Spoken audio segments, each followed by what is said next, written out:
Assalamualaikum warahmatullahi wabarakatuh. Alhamdulillahi rabbil alamin. Wabihi nasta'in wa ala umuri dunya waddin. Wassalatu wassalamu ala asrafil anbiya'i wal mursalin wa ala alihi wa sahbihi ajma'in. Amma ba'du. Yang pertama-tama yang saya hormati Ibu dosen kita, yaitu Ibu Siska Putri Sayekti MSI. Alhamdulillah, pada kesempatan ini saya akan membahas materi media pembelajaran PAI, meneladani kemuliaan dan kejujuran para Rasul Allah Subhanahu wa Ta'ala. Materi PAI kelas 8. Meneladani kemuliaan dan kejujuran para Rasul Allah Subhanahu wa Ta'ala. Marilah kita renungkan.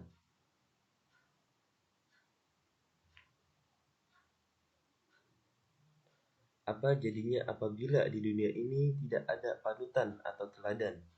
Panutan itu bisa membimbing umatnya untuk beribadah kepada Sang Pencipta dengan cara yang benar.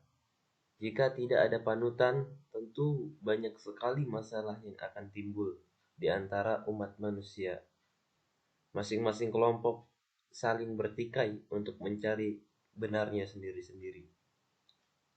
Manusia akan saling menyesatkan, berbohong satu sama lainnya, dan kembali ke zaman jahiliyah yang penuh dengan kebodohan, dusta, dan kebatilan. Jika tidak ada bimbingan para rasul, tentu hukum rimba akan berlaku. Siapa yang kuat, itulah yang akan menang dan berkuasa. Banyak manusia yang meninggalkan menyembah Allah, digantikan dengan menyembah kepada patung-patung karena takut dengan ancaman penguasa. Saat itulah kehidupan manusia penuh dengan kesesatan, kebodohan, dan kejahilan. Manusia akan berlomba-lomba untuk mencari kebahagiaan dunia saja tanpa peduli cara yang digunakan benar atau salah. Bila kita hidup dalam situasi yang demikian, sungguh tidak nyaman, bukan? Mari kita bersyukur kepada Allah Subhanahu wa Ta'ala yang telah mengutus para rasulnya yang dengan sabar dan gigih dalam menegakkan kebenaran dengan penuh kejujuran, memberi contoh langsung kepada umat manusia menuju ke jalan yang lurus dan benar.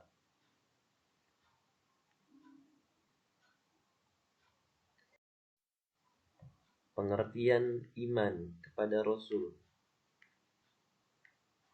Beriman kepada Rasul mengandung maksud meyakini dengan sepenuh hati bahwa Allah telah mengutus para Rasulnya untuk menyampaikan wahyu kepada umatnya.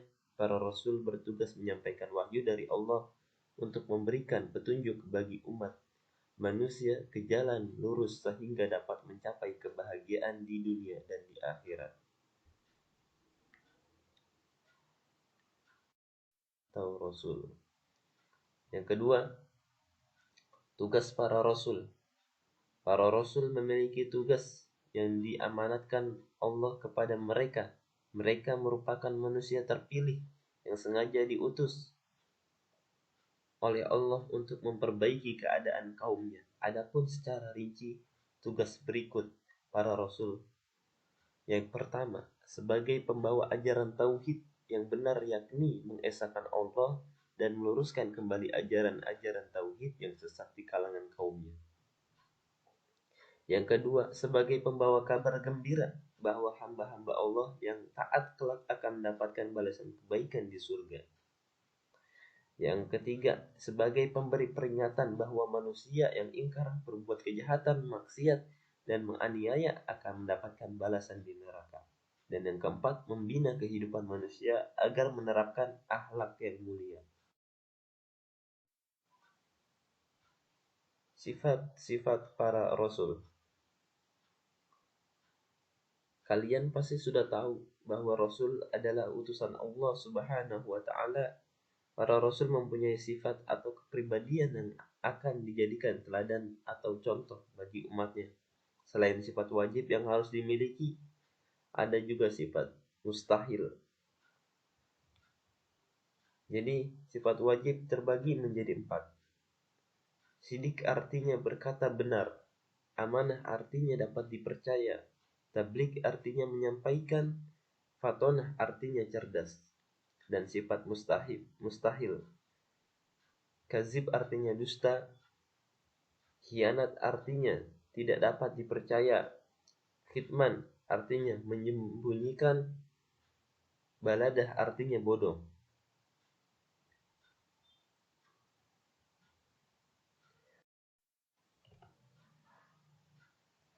Kisah dakwah 25 rasul. Di sini saya mengambil sampel atau contoh hanya satu saja, yaitu Nabi Adam alaihi salam. Nabi Adam alaihi salam adalah manusia pertama yang diciptakan Allah Subhanahu wa taala. Beliau adalah cikal bakal dari seluruh umat manusia yang ada di bumi ini. Nabi Adam diciptakan oleh Allah Subhanahu wa taala dari tanah liat yang kering yang berasal dari lumpur hitam. Pada mulanya Nabi Adam alaihissalam tinggal di surga, dan Allah Subhanahu wa taala kemudian menciptakan Hawa untuk menemaninya. Namun mereka berdua tergoda tipu daya dan dusta setan. Mereka memakan buah yang dilarang oleh Allah Subhanahu wa taala. Mereka berdua kemudian diturunkan ke bumi.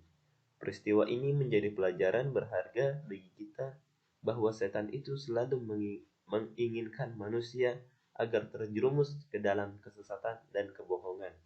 Maka kita harus berhati-hati terhadap segala tipu daya setan.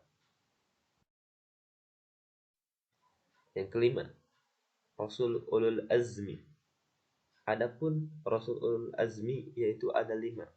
Nabi Nuh alaihi salam, Nabi Ibrahim alaihi salam, Nabi Musa alaihi salam, Nabi Isa alaihi salam, dan Nabi Muhammad sallallahu alaihi wasallam.